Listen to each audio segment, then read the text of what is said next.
மேற்கு தொடர்ச்சி மலை வனப்பகுதியில் காட்டுத்தீ பற்ற காரணமான இருவர் மீது வனத்துறையினர் வழக்கு பதிவு செய்துள்ளனர்.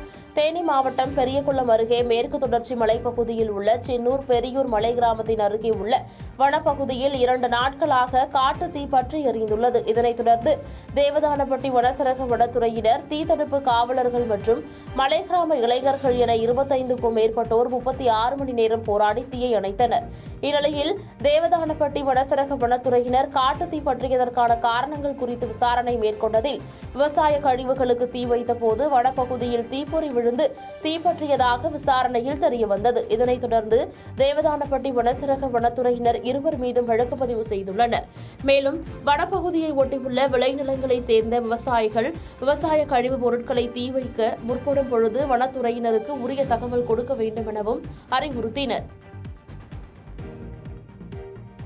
பாதகம் செய்பவரை கண்டால் நாம் பயங்கொள்ளலாகாது பாப்பா. மோதி மிதித்து விடு பாப்பா, அவர் முகத்தில் உமிழ்ந்து விடு பாப்பா. அண்மை செய்திகளை உடனுக்குடன் தெரிந்து கொள்ள இணைந்திருங்கள் இயம்நாடு தொலைக்காட்சியுடன்.